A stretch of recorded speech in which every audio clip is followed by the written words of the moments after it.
자, 베드로가 무두장이 시몬의 집에 머물고 있을 때에 주님께서 보여주신 한 환상을 보게 되죠.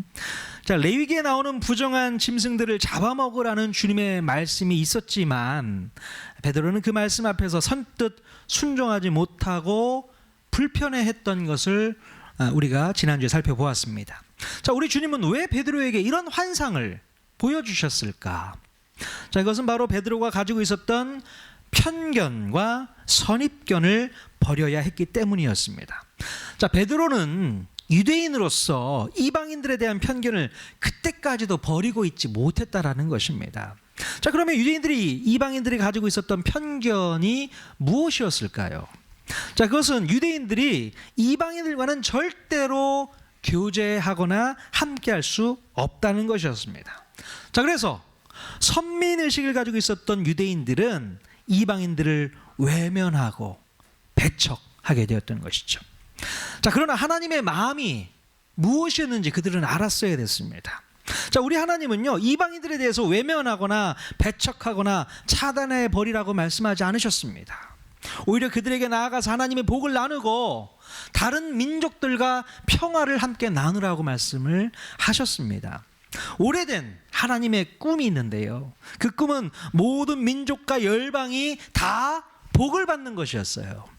그래서 한 민족이었던 이스라엘을 선택하셨던 것이고 바로 이스라엘을 통해서 복의 통로가 되게 하셨다는 것입니다. 자, 그런데 그 통로가 어떻게 됐어요? 막혀버렸습니다. 복이 흘러가야 되는데 복이 흘러가지 않아요. 막혀버렸어요. 막혔다고 하니까 생각나는 사건이 하나 있네요. 지난주 금요일 날 저희 교회에 음식물 처리하는 기계가 있어요. 렌탈하는 기계인데 음식물이 어떻게 잘못 작동을 하는 바람에 막혀버렸어요. 어떻게 되겠습니까? 막혀버리면 물이 안 빠지는 거예요. 와, 너무 답답하죠? 설거지도 해야 되고 했는데 물이 막 안 내려가고 있으니까 꽉 막혀 있더라고요. 그래서 제가 그 파이프를 열고 뚫고 했더니 정말 그 파이프 안에 음식물 찌꺼기가 막 모여 있는 것을 확인하게 되었습니다. 다 청소하고 그랬더니 뻥 뚫리더라고요. 할렐루야. 저한테는 할렐루야였어요. 얼마나 감사한지. 네. 통하는 교회는 막히는 게 없어야 됩니다. 정말요.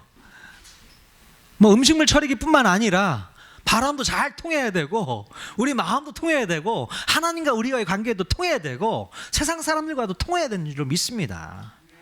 믿으십니까? 예, 그런 통하는 교회 여러분 오신 것을 진심으로 환영합니다. 자, 그래서 우리 주님께서는 복음 1세대의 수장이었던 베드로에게 이방인들을 향한 편견을 깨도록 하기 위해서 놀라운 환상도 보여주셨고요. 또 이방인들이었던 로마의 백부장이었던 고넬료라는 사람을 의도적으로 만나게도 하셨다라는 것입니다. 자, 그래서 오늘 본문에는 드디어 베드로와 백부장 고넬료가 극적으로 만나는 장면이 펼쳐지고 있습니다. 어쩌면 베드로에게 있어서는 불편한 자리일 수 있었겠지만 순종하는 마음으로 고넬료의 집으로 들어가게 됩니다. 자, 여러분 성경에는 구체적으로 설명하고 있지는 않지만 베드로가 고넬료를 만나기 전에 요빠에 있었을 때에 그가 며칠 동안 묵었던 장소가 어디였었습니까? 어디였었죠? 자, 사도행전 9장 43절 같이 읽겠습니다. 시작. 베드로가 요빠에 여러 날 있어 시몬이라 하는 무두장이의 집에서 머무니라. 네. 자, 베드로는 무두장이 시몬의 집에서 여러 날을 머물러 있었던 것을 우리가 알 수 있어요. 자, 한 절로 된 말씀이라서 그냥 넘어갈 수 있겠지만 이 말씀 안에는 많은 의미를 내포하고 있다는 것을 여러분 아셔야 돼요.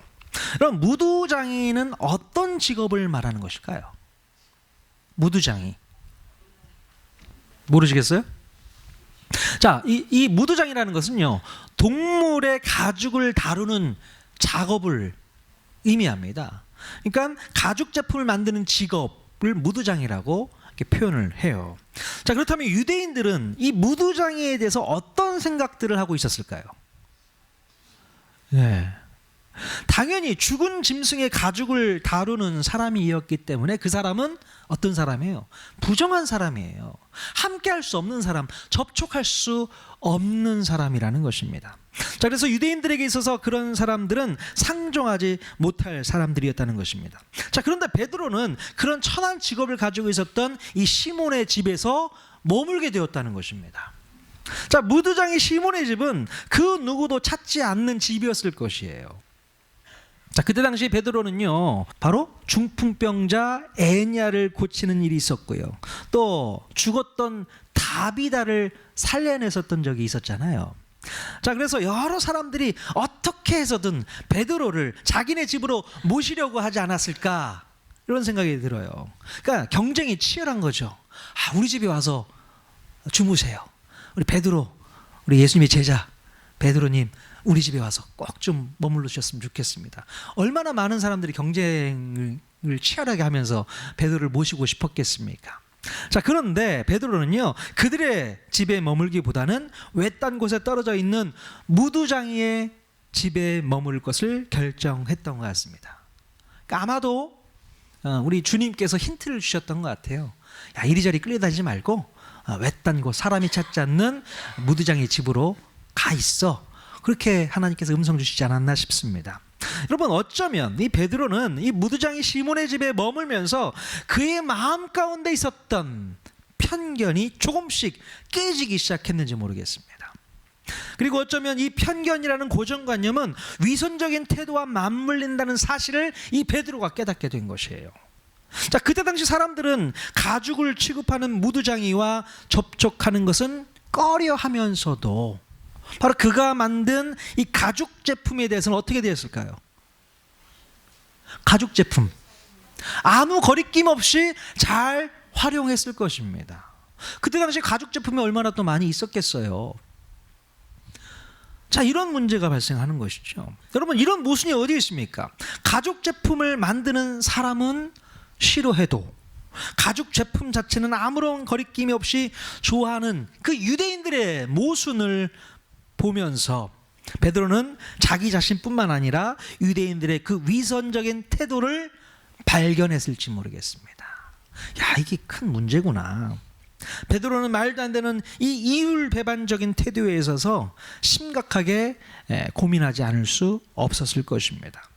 아마도 그런 고민을 하고 있었을 그때에 이방인 백부장 고넬료를 만나게 되지 않았을까 싶어요. 그러니까 비록 이 짧은 한 절이었지만 베드로가 무두장이 시몬의 집에서 머무른 것에 대해서 누가가 이렇게 자세히 기록하고 있었던 것은 뭔가 의도를 가지고 기록한 것이 아닌가, 그런 생각을 해보게 됩니다. 여러분, 우리의 편견 안에는 우리의 바로 위선적인 태도도 함께 들어있다는 것을 우리가 기억해야 됩니다. 자, 그렇기 때문에 우리의 편견이 깨지지 않는다면 우리의 위선과 교만도 결코 깨지지 않는다는 것입니다. 그럼 우리가 신앙생활을 하는 사람들 가운데 가장 큰 편견 중에 하나가 뭔지 아십니까? 가장 큰 편견. 자, 그것은 바로 하나님께서 누구보다도 나를 제일 많이 사랑하신다는 생각이에요. 여러분, 그런 생각 안 해보셨어요? 나는 제일 하나님의 사랑을 많이 받고 있는 사람이야. 이런 생각 안 해보셨습니까? 잘 한번 생각해 보십시오. 혹시라도 교회 안에서 또 여러분들과 관계가 뭔가 좀 좋지 않거나 또 심하게 싸우거나 다투어서 앙숙 관계에 있는 분들이 혹시 있는가 한번 살펴보십시오. 옆에 한번 살펴보세요. 나랑 관계가 좀 안 좋은 것 같아. 앙숙 관계. 눈빛을 보면 다 알아요. 정말 보기만 해도 눈살을 찌푸리게 되는 그런 분들을 볼 때에 우리 마음 가운데 어떤 생각이 들게 되냐면, 하나님도 분명히 저 사람을 싫어할 거야. 내가 싫어하니까 하나님도 싫어할 거야 라고 생각할 수 있다는 것입니다.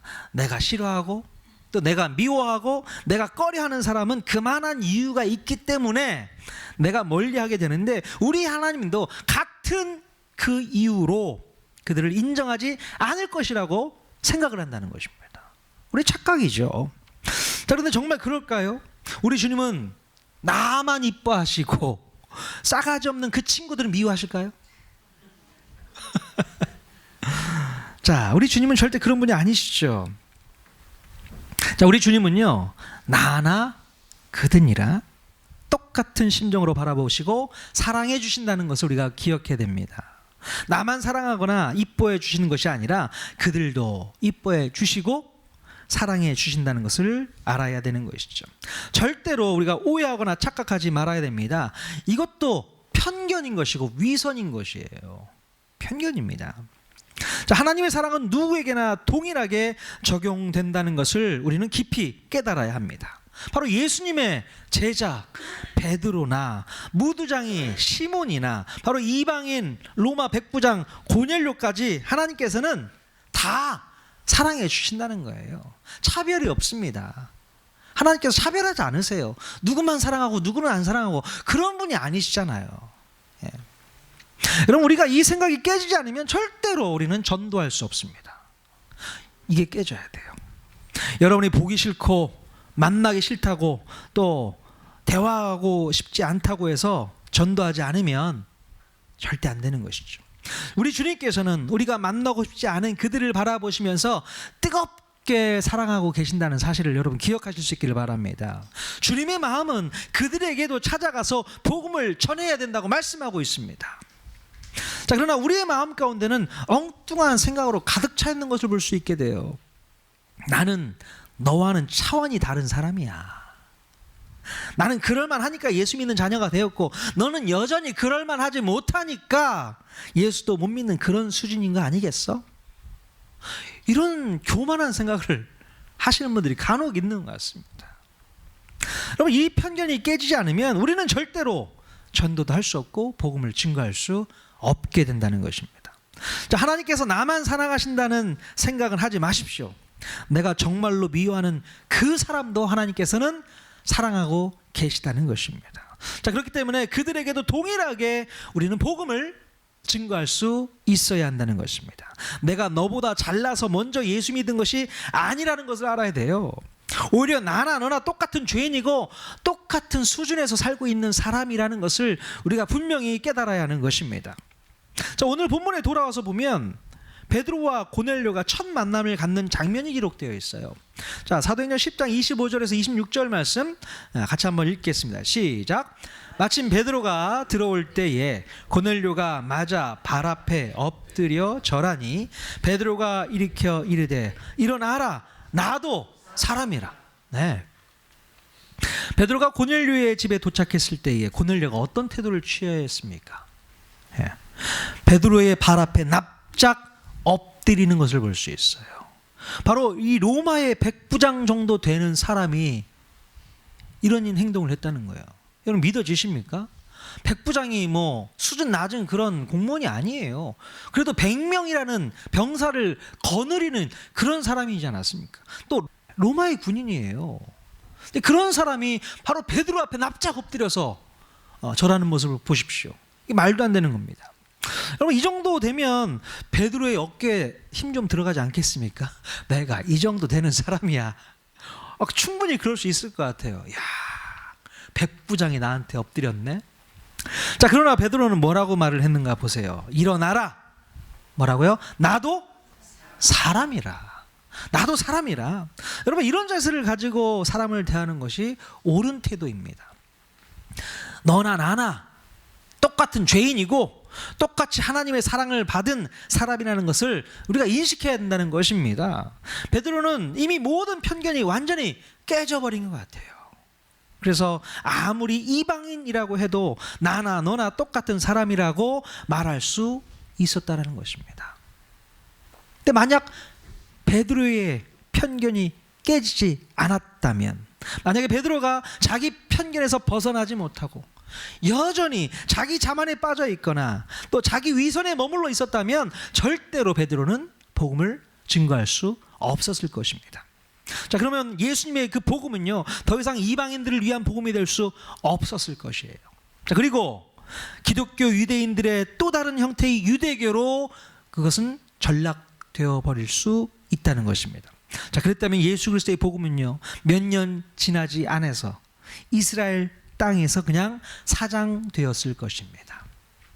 자, 그러므로 여러분, 복음을 전하는 이 전도자의 자세는 그리스도의 복음을 맡은 자로서 더욱 겸손해야 된다는 것이죠. 겸손해야 됩니다. 상대방보다 높아져서는 안 됩니다. 너보다는 내가 좀 더 괜찮은 사람이야, 이런 교만한 생각은 버리셔야 되는 거예요. 또한 상대방을 편견을 가지고 바라봐서는 안 되는 것입니다. 자, 복음을 전하고 전도하면서 이 친구는 정말로 예수 믿기 어려울 거야, 이런 부정적인 생각은 다 버리십시오. 야, 얘는 글렀어, 싹이 노래, 아무리 복음을 전해도 절대 복음 안 받을 친구야, 이런 생각을 갖고 있는 것 자체가 편견인 거예요. 그렇지 않습니다. 오히려 여러분이 그런 대상이었었던 시절을 한번 생각해 보십시오. 하나님은 여러분을 바꾸셨듯이 그 친구들도 바꿀 수 있다는 사실을 꼭 기억할 수 있기를 바랍니다. 오히려 반대로 이 친구는 정말로 하나님께서 사랑하시는 친구가 맞아, 꼭 예수 믿었으면 좋겠다, 이런 마음을 갖는 게 맞다라는 것입니다. 예, 이게 필요해요. 여러분, 우리가 작년 이맘때에 예수님은 누구신가 설교 말씀을 함께 나눴었는데요, 예수님의 성육신에 대한 이야기를 함께 나눈 적이 있습니다. 그럼 성육신이란 무엇입니까? 성육신이란 하나님께서 육신의 몸을 입고 이 땅에 오신 사건을 의미합니다. 자, 그래서 우리는 예수님을 통해서 하나님이 어떤 분이신지를 볼 수 있게 되었었죠. 자, 예수님은요, 원래 하나님의 본체이시고 하나님과 동등한 위치에 계셨던 분이십니다. 그런데 그분이 육신의 몸을 입고 이 땅에 오셔서 종의 형체를 갖게 되셨다는 겁니다. 말도 안 되는 것이죠. 자, 우리 빌립보서 말씀 한번 찾아서 읽겠습니다. 자, 빌립보서 2장 6절 7절 말씀 같이 읽겠습니다. 시작. 하나님과 동등됨을 취할 것으로 여기지 아니하시고 오히려 자기를 비워 종의 형체를 가지사 사람들과 같이 되셨고 사람의 모양으로 나타나사 자기를 낮추시고 죽기까지 복종하셨으니 곧 십자가에 죽으심이라. 아멘. 자, 예수님께서는 자기 자신을 낮추시고 죽기까지 복종하시면서 십자가에 달리시기까지 하셨다는 것입니다. 여러분, 예수님의 이런 성육신이 없었다면 우리는 여전히 죄 가운데서 벗어나지 못했을 것입니다. 우리 예수님께서 인카네이션 하지 않으셨다면 저와 여러분은 비참한 인생을 오늘도 살아가고 있을지 모르겠어요. 자, 그러나 우리 예수님께서 자신의 모든 것을 내려놓으시고 이 더럽고 삭막하고 죄인으로 물들어 있는 세상 가운데로 찾아오셨기 때문에 우리는 오늘 기쁨 가운데 예배할 수 있게 되는 것이고요, 감사 가운데 성탄을 맞이할 수 있게 되는 줄로 믿습니다. 세상 사람은 도대체 뭐 때문에 크리스마스를 즐기겠는지 모르겠어요. 뭐가 그렇게 즐거울까요? 크리스마스가 어떤 의미가 있는지 제대로 알지도 못하면서 세상적인 즐거움이나 쾌락에 빠져서 흥청망청 보내고 있는 모습이 너무나도 안타깝습니다. 자, 우리가 세상 사람들에게 제대로 알려줘야 될 것입니다. 야, 크리스마스는 그렇게 쓰는 게 아니야, 설명해 줘야 되는 것이죠. 자, 그래서 이번 새가족 초청 예배가 그렇게도 중요한 시간이라는 것입니다. 세상 사람들에게 성탄절의 의미를 분명하게 알려줄 수 있는 기회인 줄로 믿습니다. 성탄절은 이렇게 쓰는 게 맞아, 이렇게 보내야지, 그렇게 허랑방탕하게 흥청망청 보내서는 되겠나, 그런 얘기를 할 수 있어야 되는 것이죠. 자, 그러므로 우리가 이번 기회에 그들에게 조용히 다가가야 하는 것입니다. 마치 예수님께서 이 땅 가운데 인카네이션 하셨던 것처럼 우리도 바로 불신 영혼에게 성육신 하듯이 다가갈 수 있어야 될 줄로 믿습니다. 마치 베드로가 시대적인 편견을 깨고 무두장이 시몬의 집에 거할 수 있었던 것처럼 이제 우리도 그 어려운 편견을 깨고 다가가기 힘든 사람들에게 다가갈 수 있어야 되는 것이지요. 이것이 바로 전도자가 가져야 할 자세인 줄로 믿습니다. 자, 오늘 읽은 본문에서 보면요, 정말 이해가 되지 않는 깜짝 놀랄 만한 고넬료의 모습을 또 볼 수 있게 돼요. 무슨 모습인가요? 사도행전 10장 24절 말씀 같이 한번 읽어보겠습니다. 시작. 이튿날 가이사라에 들어가니 고넬료가 그의 친척과 가까운 친구들을 모아 기다리더니, 고넬료는요, 베드로를 초청해 놓고서 베드로가 언제 올지도 모르면서 친척들과 친구들을 집에 초대해 놓고 있었다는 거예요. 미리. 자, 고넬료는 베드로가 도착하기 전 4일 전쯤에 하나님의 환상을 통해서 베드로의 소식을 듣게 됩니다.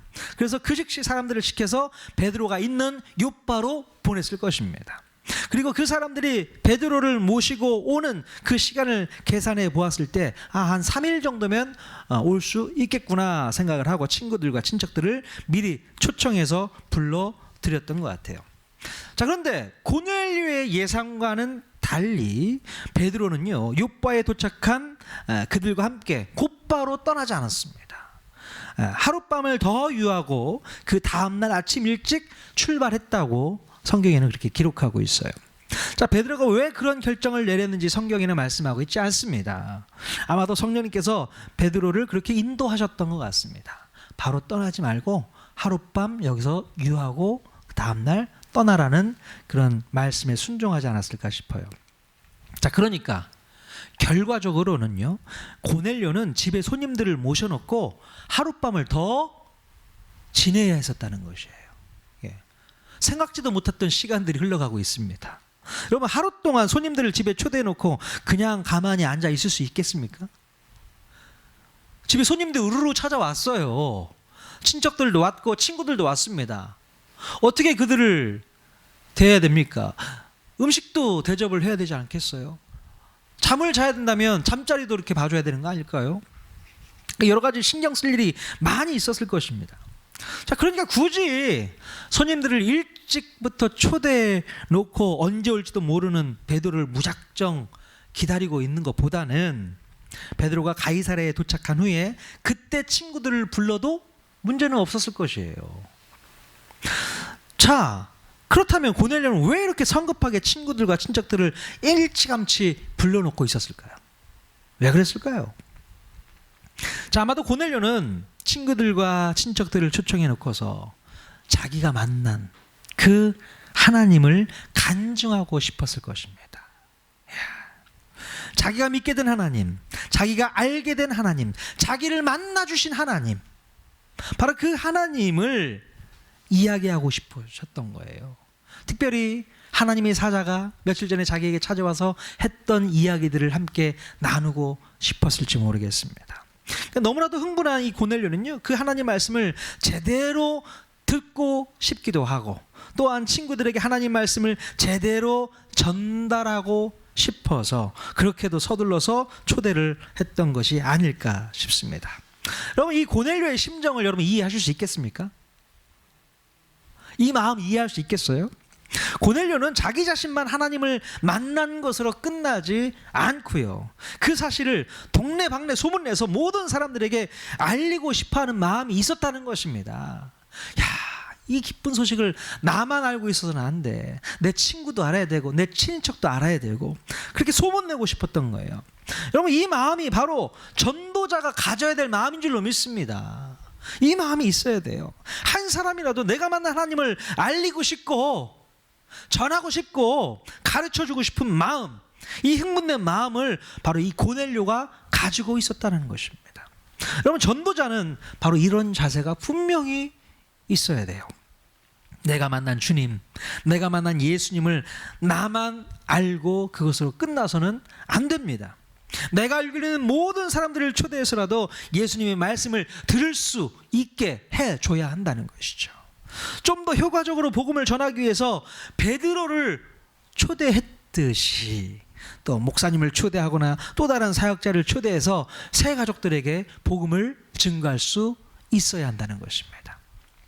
자, 그래서 이번에 새가족 초청 성탄 예배 때에 여러분 잘 아실지 모르겠지만 이봉구 목사님을 초대해서 찬양 예배로 드리게 됩니다.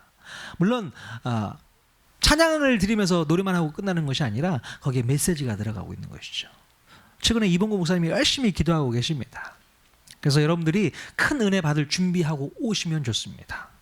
뭐 제가 찬양 콘서트 해도 상관은 없어요. 하지만 더 전문적이신 분이 오셔가지고 콘서트를 인도하시면 효과적으로 복음이 전달될 수 있지 않을까, 그런 생각을 해보게 되었습니다. 여러분, 우리 목사님을 위해서 계속 기도해 주시길 바랍니다. 자, 우리 모두가 이런 고넬료의 마음을 다 가지셨으면 좋겠어요.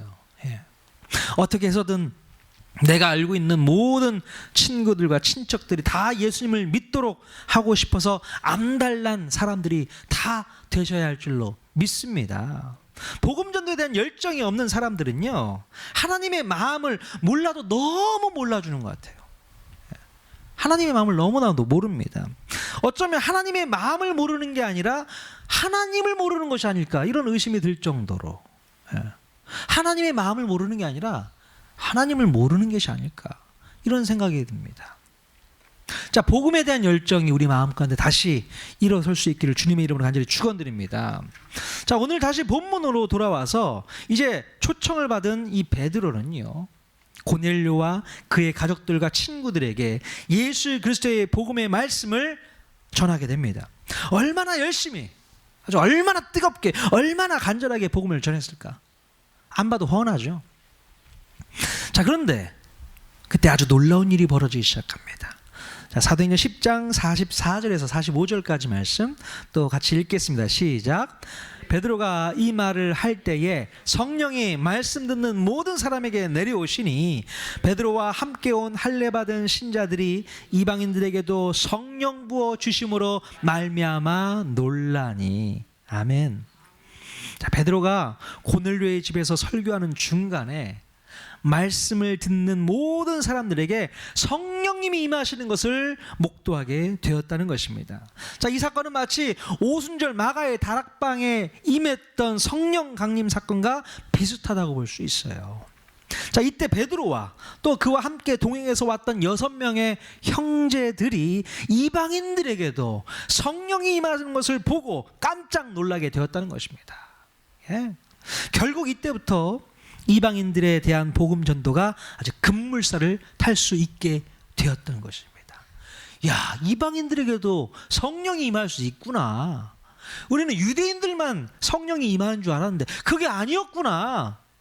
하나님께서는 차별 없이 다 주시는구나. 그것을 경험하게 되었던 것이죠. 여러분, 우리만 특별해서 예수 믿고 구원받아서 이렇게 예배당에 와 앉아 있다라고 생각하지 마십시오. 우리만 특별하지 않습니다. 우리 말고도 특별한 사람들은 얼마든지 있습니다. 그들도 당연히 예수 그리스도의 복음을 듣고 성령을 받아야 될 줄로 믿습니다. 그분들도 성령 받아야지요. 나만 구원받을 것이라 생각하지 마십시오. 여전히 구원받아야 할 사람들이 여러분들의 끊임없는 전도를 기다리고 있다라고 여러분 생각하셔야 돼요. 여러분이 입을 닫고 있으면 그들이 구원받지 못하고 그들이 성령 받지 못하고 그들이 은혜 받지 못한다는 것입니다. 여러분의 입을 열어서 그들에게 끊임없이 복음을 증거하셔야 될 줄로 믿습니다. 그러면 그들도 여러분처럼 저처럼 이 자리에 나와서 예배하고 찬양하고 은혜 받고 복 받게 되는 놀라운 역사가 있게 될 줄로 믿습니다.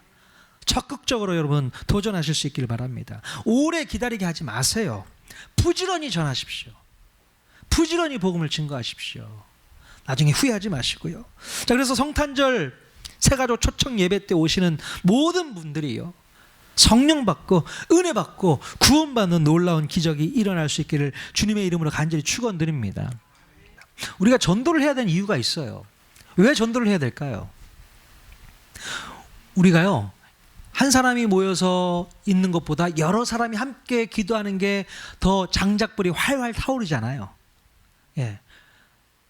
활활 타오르다가 어느 순간 그 불은 또 꺼지게 됩니다.